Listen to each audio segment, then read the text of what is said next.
Hello, everybody. Welcome to day 2 of the 3 Ways in 3 Days workshop, where I am showing you and you will learn 3 different ways to create eye-catching focal points using mixed media and the focal point of a heart. And this was the one from day 1 yesterday. And tell me in the comments as you are showing up here if you watched yesterday for day 1. Tell me if you watched this version.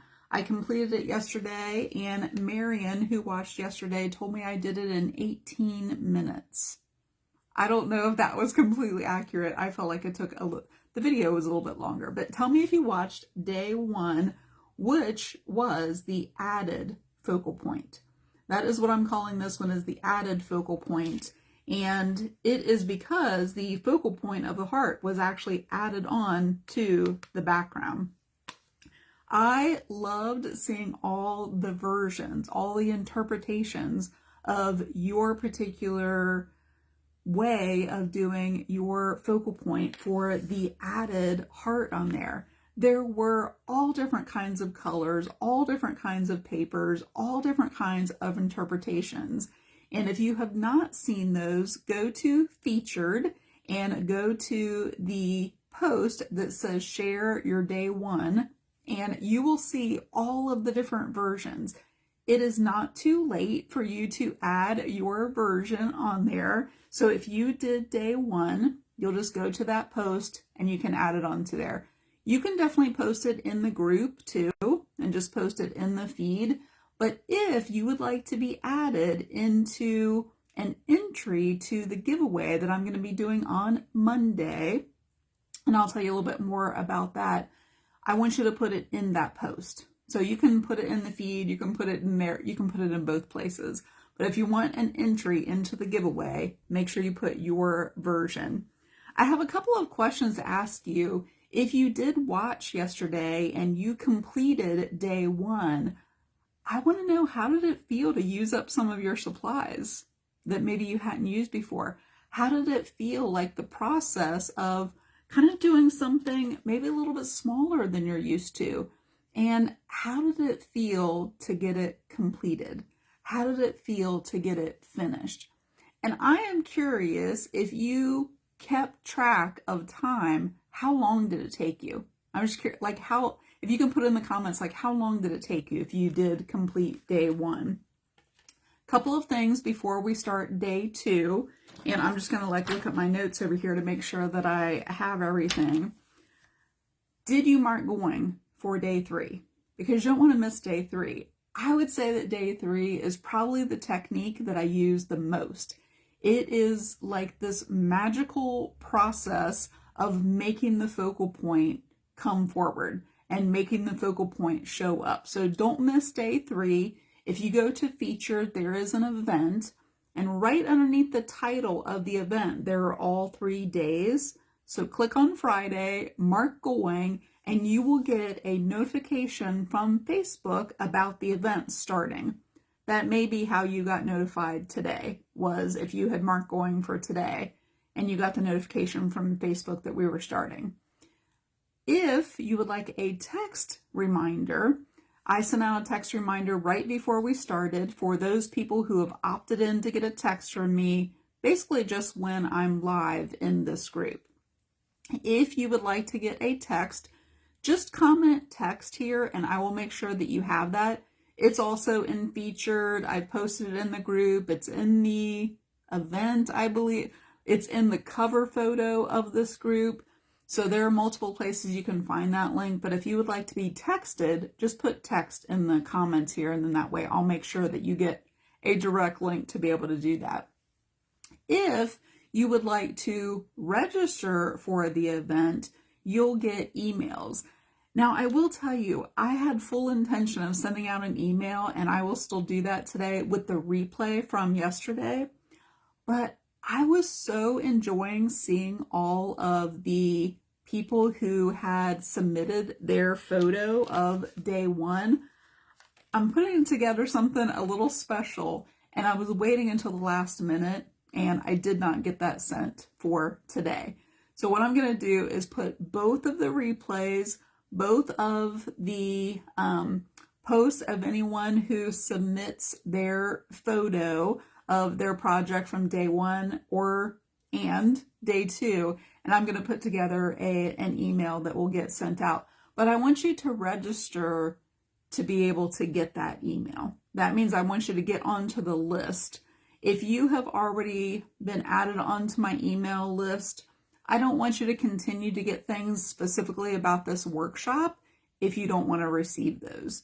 So in the cover photo of this group, in featured, there is a way to get registered for the group or for this workshop. And when you do that, you will get to download this 3 days in 3 ways in 3 days packet of resources, which has all of the supply lists for all 3 days, and it has the basic directions for all 3 days.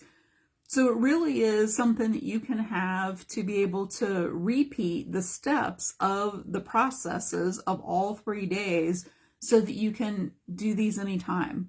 And you can do these with any subject. Because yesterday we talked about, you may be one of those people who watches a lot of tutorials, who has a lot of unopened supplies, and doesn't create. You still have all the supplies in the packages.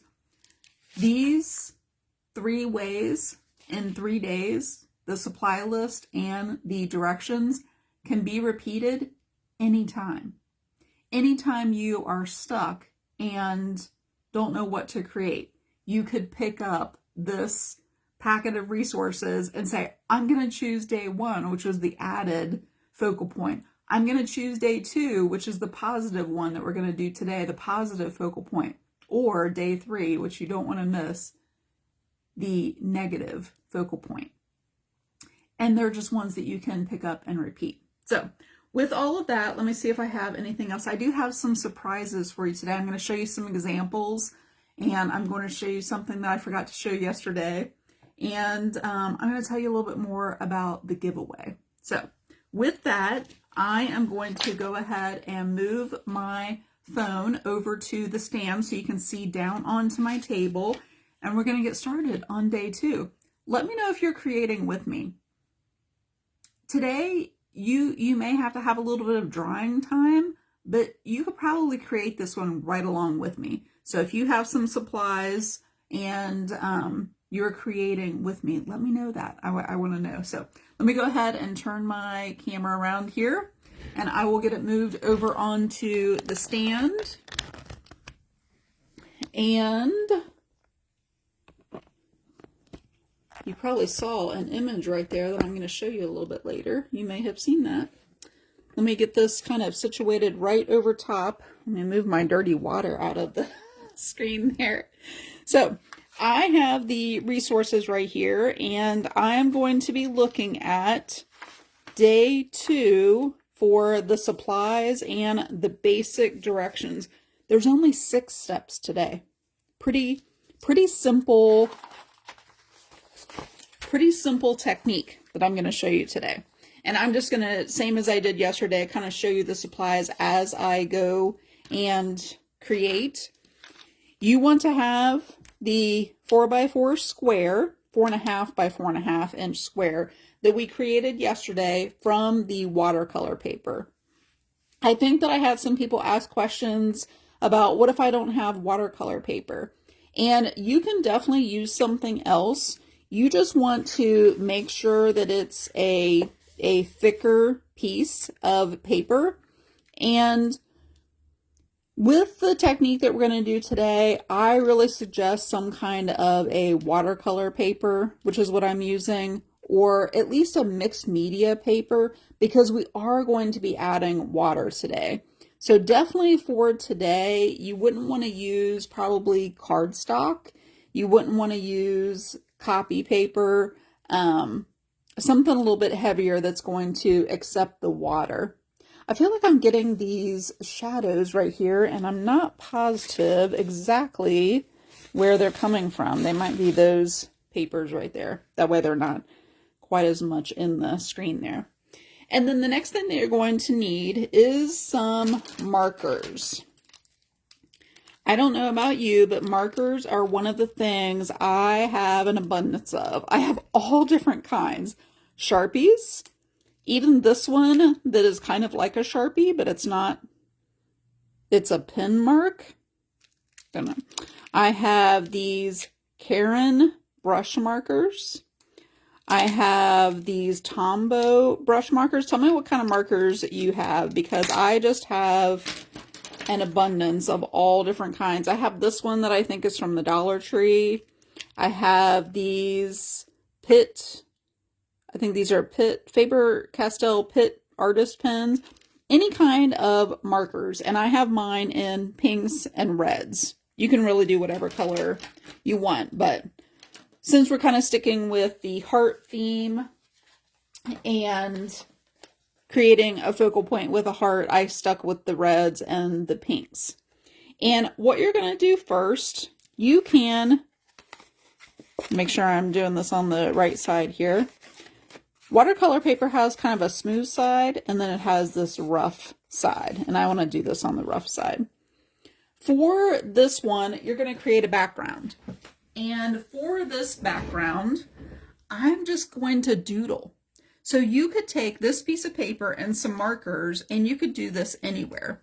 I'm just going to pick up some markers, and I'm just going to start doodling on here and doing some hearts, all different sizes. They can be whatever kind you want. They can be all different shapes, sizes, kind of different designs on there. And you can even start adding some little things on there. And I'm going to probably, with one color, do maybe like 3 to 7 hearts. And I can start adding little things onto there too. And then I'm just going to pick up another marker. Now, you do want to have some markers that say water-based, and you do want to have some markers that say permanent. And if you're not sure about that, that's okay.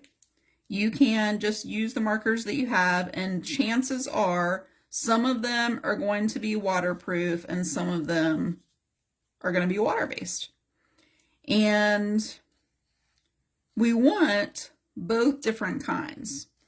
And I will tell you, this is a great way to see, just like with this marker here, it looks like it's starting to run out of ink. It's a great way for you to kind of test out your materials, because this is going to be the background. It's not going to be anything that has to be, like I'm continuing to use this red marker even though it is kind of out of ink. I am going to keep track of the ones that I've used. I'll just kind of put them up here. And I just want to keep doing, if you have not used these Caran markers, there's the name there, Caran. These are some of the juiciest markers. They have this brush point on there, and it's an ink that's in here. They're so fun. So much fun. You can start doing little dots. You can do little swirls if you want to. Like I really am just kind of doodling, and I like swirls. All different sizes. They can overlap if you want them to. And one more down in here. And the way that you press down on these markers is so much fun. I have these in my Amazon shop. If you just want to type that name in the comments, I can make sure that you have the link to those. They're so much fun. I'm going to try this light pink Sharpie. I don't know that I've ever used this one. Well, it's very similar to this one over here. And maybe I want to make this one like a bouquet. That's kind of fun. I'm going to put a little ribbon on there. I'm just doodling. And what I want to do is kind of just fill up this space, this background here, with all of these different hearts and doodles. And I can start putting little dots if I want to, and maybe kind of in here. do some other little swirls in this other color there. And they can be other things too. They can, I'm going to use this Tombow marker. They can be like other little things too if you just want to do like little doodles. And you just want the variation of sizes, different markers, different, you could do little circles. The Tombow markers are fun too because they have like a brush. And if you've noticed, I am doing in either 3s or this one I did 5s. I don't know. Kind of just vary your marks, your colors, and there's really no right or wrong. I'm just kind of doing little marks where I want around in there. I think I want to use one of these red. I'm going to try this one. This is from the Dollar Tree. And look, it has a really small little point. Oh, that's not nearly as red as I thought that it would be. Let's color that in. It is a really fine point though. Once I kind of build it up, it's a little bit more red.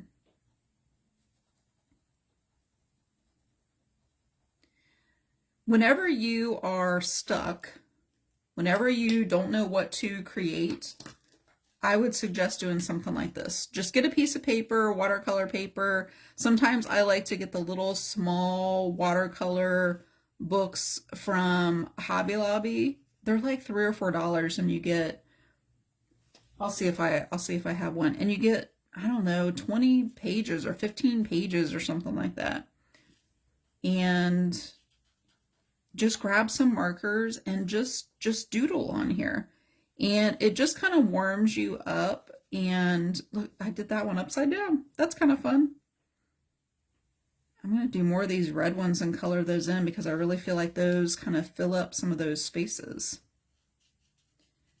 But anytime you're kind of stuck, you want to do something creative, just doing something like this, there's no focal point, I'm not trying to create a design or anything. It's just doodling, really. I'm going to try this pen mark, and it's very much like a Sharpie. You can be as creative as you want with this. You can fill it up as much as you want. It's very close to this shape in here too. And let's see, I'm going to do one more. Let's do this Pitt Artist pen and see if it has kind of like a brush tip on there. This is a great way to just try out your supplies and just see how they work. And the next step that we're going to do is really going to have you see how they work in there. I think I want to have something, maybe I'll put one inside there. Let's do one sideways. Hearts are just so much fun to, everybody kind of has their own way that they draw a heart. And I think that that's probably enough on there. So those are all the markers that I used. I still had a couple of leftover ones. And I will tell you, this next step is going to take some courage. If you like your little design that you have made up to this point, whether it's a big sheet of paper, it's a small one like this, you can take a photo. You can take a photo of this, you can keep it. And if you ever wanted to have this little design again to be able to use for something and print it out, you can take a photo of it and then be able to print it out. And sometimes I will do that with my backgrounds before we get to the next step, because this next step is going to take just a couple of, like, 5 to 10 seconds of courage of you making the decision that you're just going to trust the process. Okay, just trust the process. Because I want you to look at this sample here, and you might be able to guess what we're going to do next. And you can still be able to see oh, I have sparkles in there too. If you have any gel pens that have sparkles, you could use those in the background too. I didn't get those out. You might be able to guess what we're going to do next. We are going to take some water and like a big, nice, thick brush, a round brush that will hold a lot of water. You are going to dip your paintbrush in the water and you're going to brush the water over this design. Now, if you know what markers you used, this is also going to test how much they move around when you use water. A marker that is permanent should not move around. Now I say should not. You'll have to test it and see. They should be water fast and not move around. Whereas a marker that says water based on there is going to move. So let's just test it out. Let's just test it out and see. I've got some water on my brush here and I'm just going to swoop over it.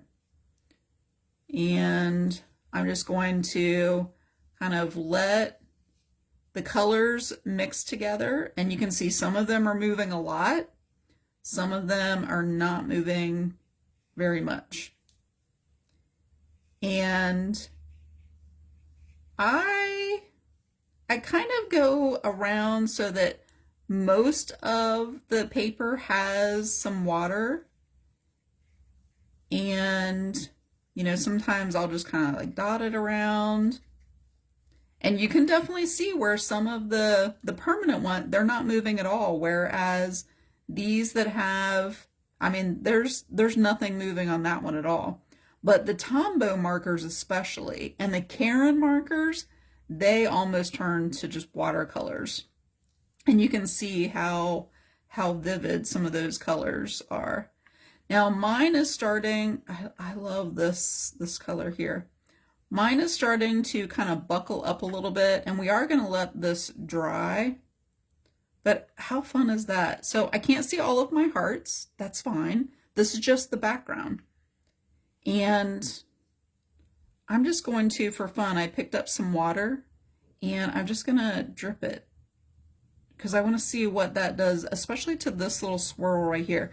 There's a lot of little interesting things in this one that I'm noticing.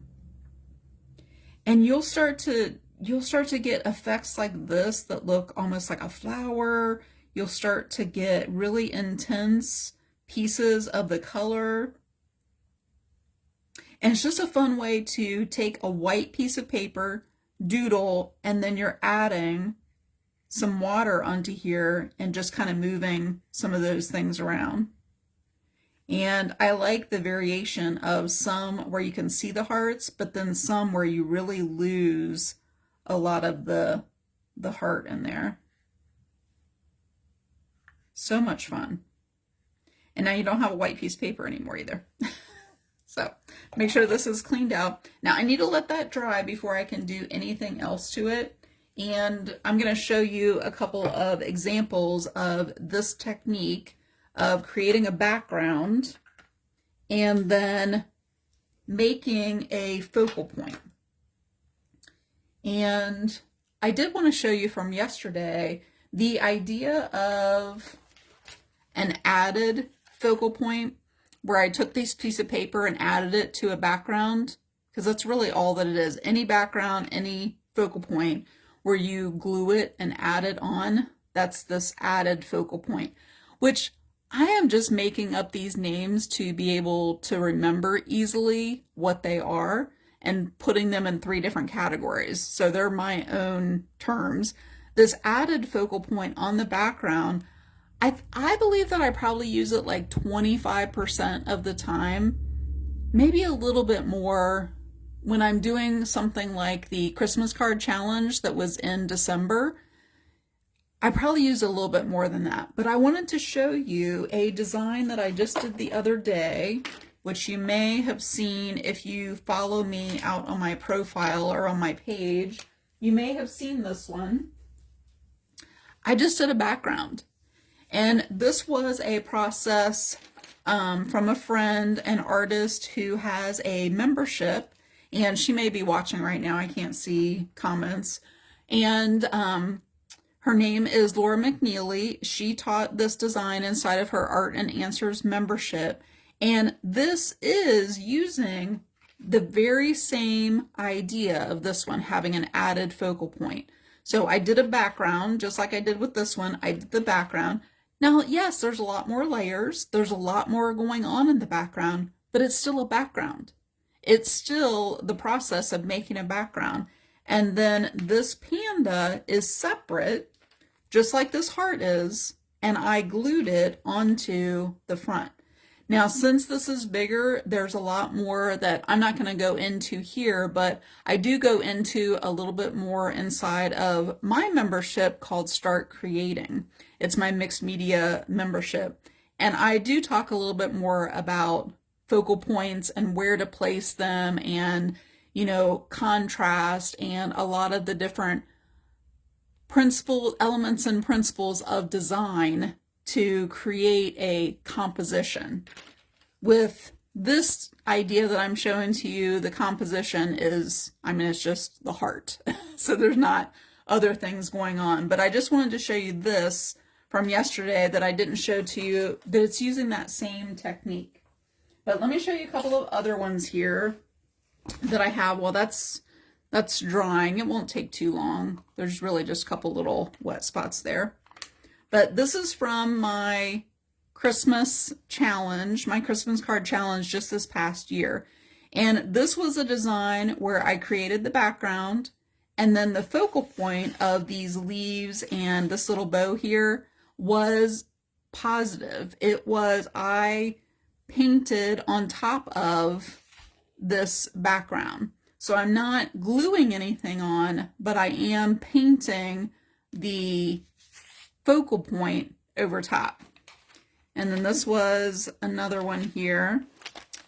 This one was with paper, and I did the background, and then I painted on these stenciled deer that were added on, and that was an added focal point. But then I have done some where they are larger pieces. So this is still on a piece of watercolor paper, and I did a background. It has lots of stencils and collage and, you know, all kinds of different things going on in the background. And then I painted this figure on top of, and that is what I focused on. That focal point is what I added, right? So I did the background and then that face. And I think I would probably add a little bit more to kind of finish this, but that's more of what I kind of talk about inside of the membership. This is another one that is unfinished, but I did the background, collage, and writing, and I think I said the word wrong yesterday for the writing that I talked about in the background, like the made-up writing. It's called asemic. A-S-E-M-I-C, asemic. So like sematics is the word where it like makes sense, right? So asemic is just made up writing. So some of you commented on that made up writing.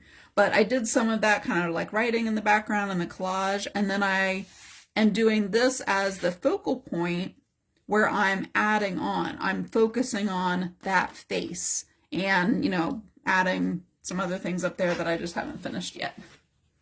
This was another one where I did the background. I have collage and writing, but then the face is what I focused on, and I added that on. I did that over top of the background.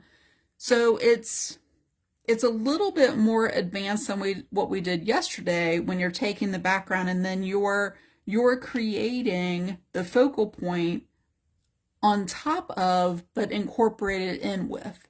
So it's kind of like the next step from, and that's why I kind of did them in this order. It's the next step beyond what we did yesterday. And this was one that I just did a week or so ago. I did a background, collage, and different things in the background, and I did this angel, and this kind of goes into the technique that we're going to go tomorrow and do tomorrow for the negative focal point, because I did add in some in the background. But for the most part, this angel is on top of and painted in and incorporated in, like I pulled out the focal point out of what was already there. And I'll just show you two other ones in this book. This is a Dylusions journal that I really like how these lay down flat. But this was another face that I did where I did the background. There's this really fun dragonfly stencil that I have, and I allowed it to kind of go into some of the hair there. But then for the face, whatever's in the background, you can still see some of that kind of coming through in the face. So I painted the face on top of the background. And that positive area is the focal point in this one. Then I'll show you this one last one here. Another face. This was the background, this fun pink and orange together, especially these neon colors. They're some of my favorites. And then to add purple with it, this color combination, so much fun. I also talk more about colors and combining them like that inside of my Start Creating membership. So those three colors together, I just really like that color combination. I don't use it probably often enough, but so I did the pink and the orange, but then you can see parts of the face that's the focal point is on top of, but painted in, and it's incorporated in.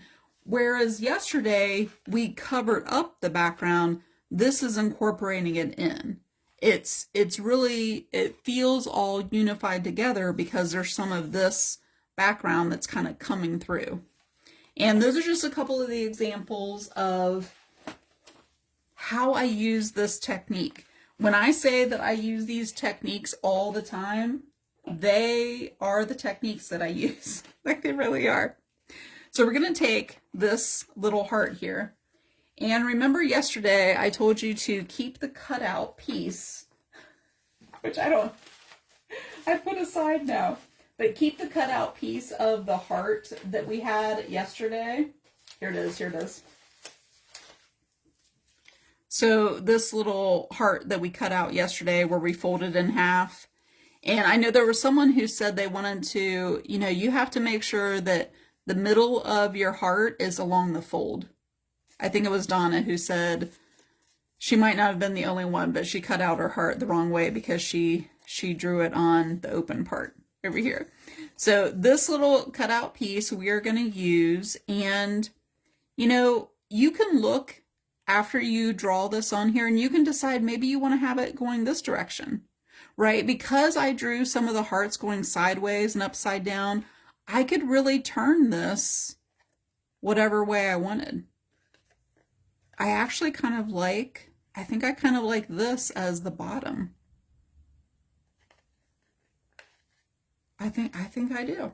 So I'm going to take this. There are a few areas where it's still kind of wet, but I think that it's going to be okay. I'm going to take this, and again, if you like this background, take a photo of it. Take a photo, and then you can be able to print it out, and you can use it for collage paper. You can use it to do another sample of this if you wanted. I am going to, did I bring over?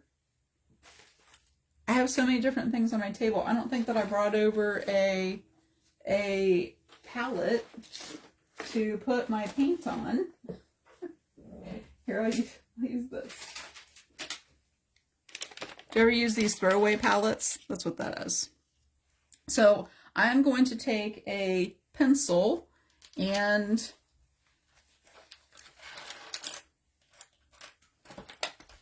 I'm going to draw this shape. Oh, remember, this is my pencil that broke yesterday and I didn't fix it. I didn't sharpen it. So it's not even drawn on there. So let's see. I'm going to take something else here.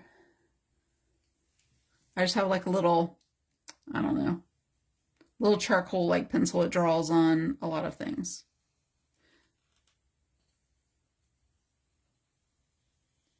but you can just use a pencil. So draw your heart on here, and enough that I can be able to see where it is here.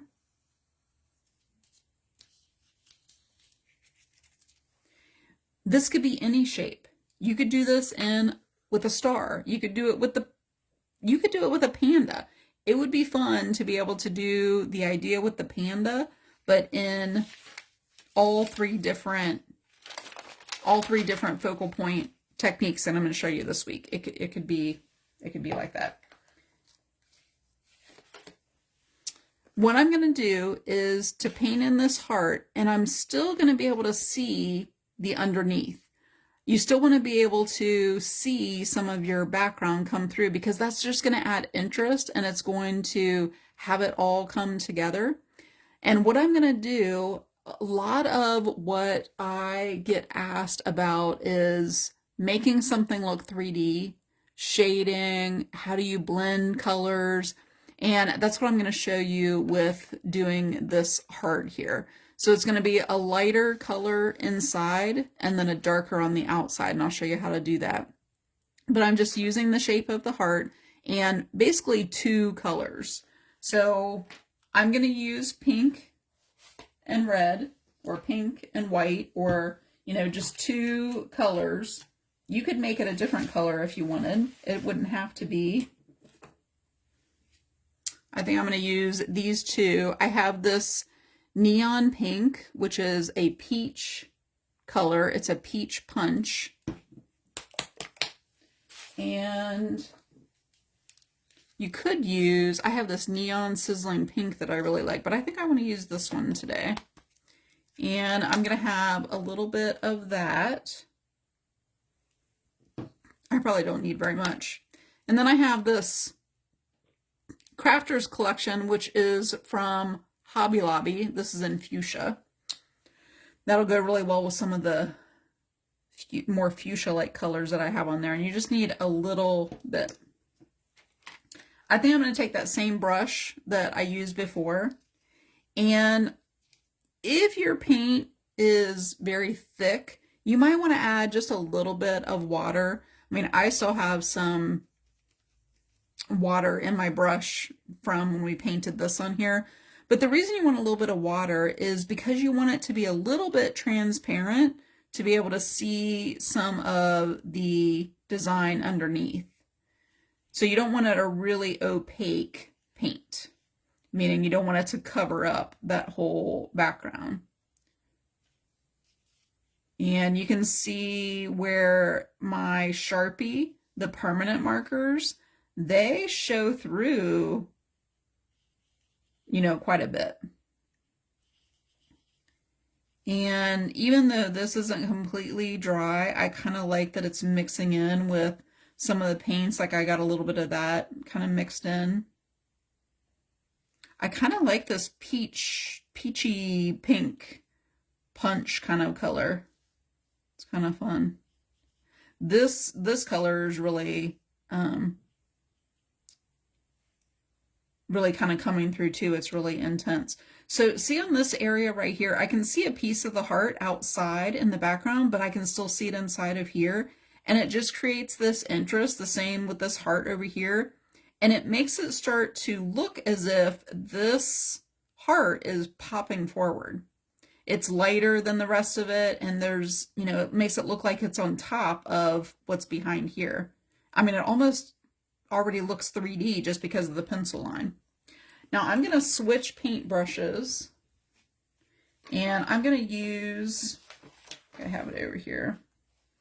I'm going to use this paintbrush, which is like an angled brush. You could use a flat brush too, but I like how this one comes to a point.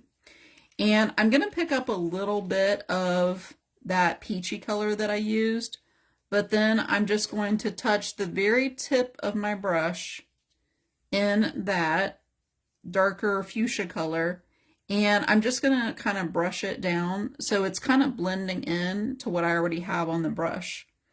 And this is one of the ways that I kind of blend the colors together. So on the outside edge here, it's the color that's inside the heart. And that's not really showing up very much for me, so I think I'm going to actually use a little bit more kind of on the edge there. Because the paint is still pretty wet, it's blending in, you know, pretty well. But if you don't feel like it is, you could always, I like these little tiny pieces because I can kind of flip them around too.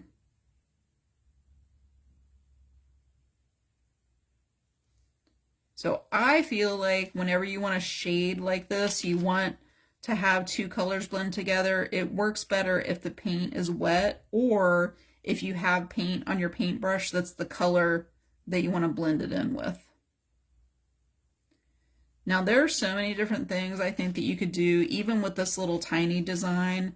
I cannot wait to see what you guys do today. I'm going to have another post today in the group for you to share your design.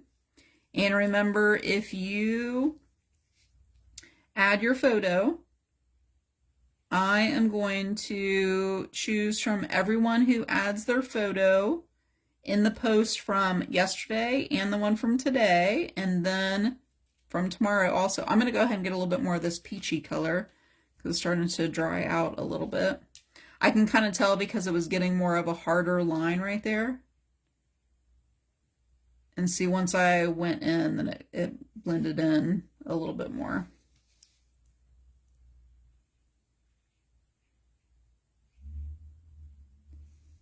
And I feel like I want to let this dry maybe a little bit and see if I want the edges a little bit darker.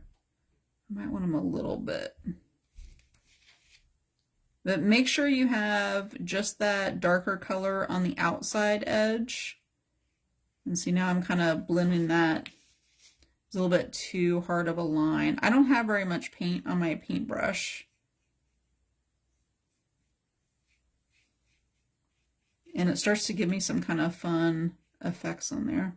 Okay, I lost track of what I was going to say. So if you submit your photo today for day 2, and or if you submitted for yesterday, and then for day 3, I will have a post in the group.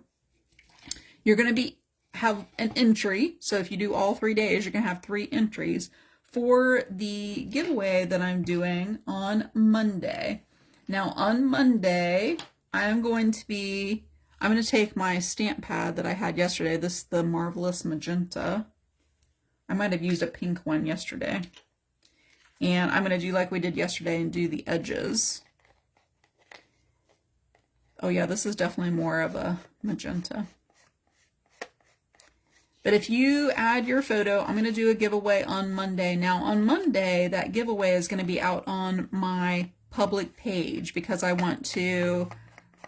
just want to recognize everyone who participated like out on my public page. So that's going to be on Creations of Studio 39 on Monday. I do a regular live video that I call Art in the AM if you have not watched. And that'll be at 10:30 Eastern. I will announce the winners. I will post it in here for the winners after the video, but if you want to watch live and see if you're one of the winners, I'm going to give away a packet of Happy Mail, which is going to include maybe some of the things that you have seen on these 3 days, especially tomorrow. You'll see some things tomorrow. And I'm going to give away that package on Monday, that giveaway on that live video. Now, this ink pad is a little bit drier, so you can see I'm kind of pressing down a little bit, kind of like over the top, and I'm realizing it's just kind of like dried out. I think I'm going to try my other stamp pad that I had yesterday. It was a little, well, if I can find it, it was a little bit brighter. It is Pink Passion.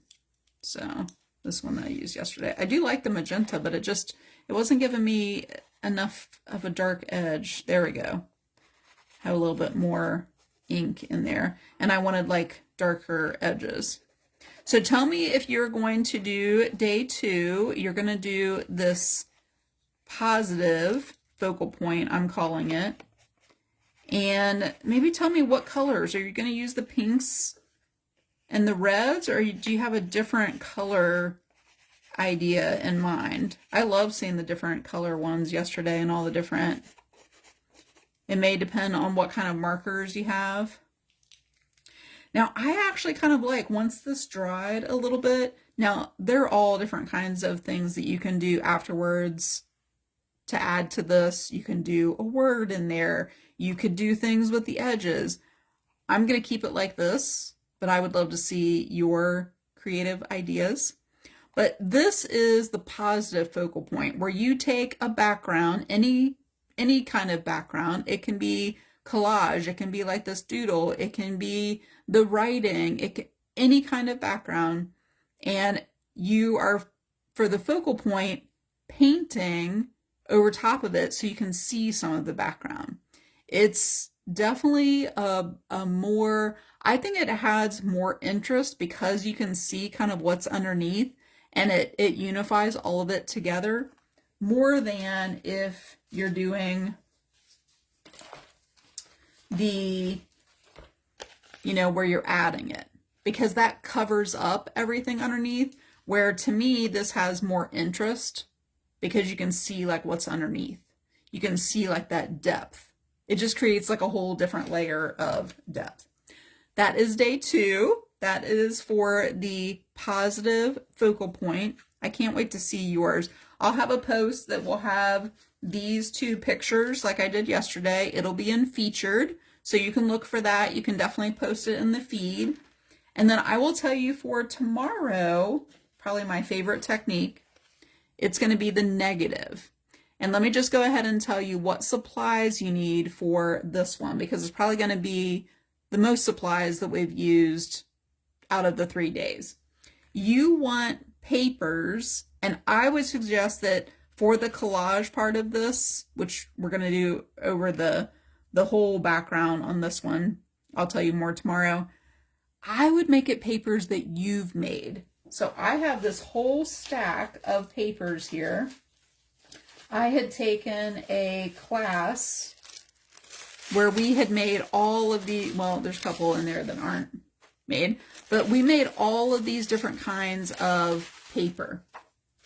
And I'm going to show you a couple of ways tomorrow, because we're going to be letting our background dry. So I will show you a couple, I'll actually show you how to do some of these. They can be tissue paper, they can be copy paper, they can be thinner, just like drawing kind of paper. They can be coffee filters. Those work really well for collage. Look at that fun paper. I use little pieces from a journal that I ripped out. So all different kinds of papers. You want those for the collage. I used matte medium to glue. You could use Mod Podge. You can use a glue stick for this one. I just feel like it's a little bit harder to be able to do that for this. I like using the matte medium for this one. And I like to also use something to press down my collage with. So you need something like that. I like something like this, or you could even use like an old credit card. You will need a brush. I use like it's not this one. I use like a stiff brush to add on my matte medium that I only use for matte medium. So it's not this one, but it's one that's kind of shorter bristles and it's stiffer. And I like to be able to use that one for my matte medium. I'm going to use a stamp pad that is a prize ribbon and paint. The paint background that I use in the background here, I used a Key West color and I used a peacock teal. So you kind of want like if you're going to use like pinks and reds, I like kind of a teal kind of a color or turquoise kind of a color for the background to just have that stand out. And then it goes really nicely with like a dark blue, ultramarine, even maybe a purplish, kind of, this is almost like an ultramarine, a little bit of purple in there.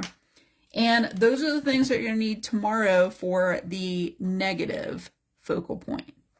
I hope that today showed you all of, and you've started to think about all the creative ideas that you can do with this positive technique. I would say that this technique I probably use about 30% of the time. It might even be more than that. I love this technique for the layering, but like I said, tomorrow's technique is probably the one that I use the most. It's my favorite. It is just a way to make your focal points pop forward in a way that I just don't feel like I can get in other ways. So I think it's gonna be a lot of fun tomorrow. I hope that you are back again tomorrow at 12 o'clock Eastern, and I will show you the negative focal point idea. So I hope I see you back then.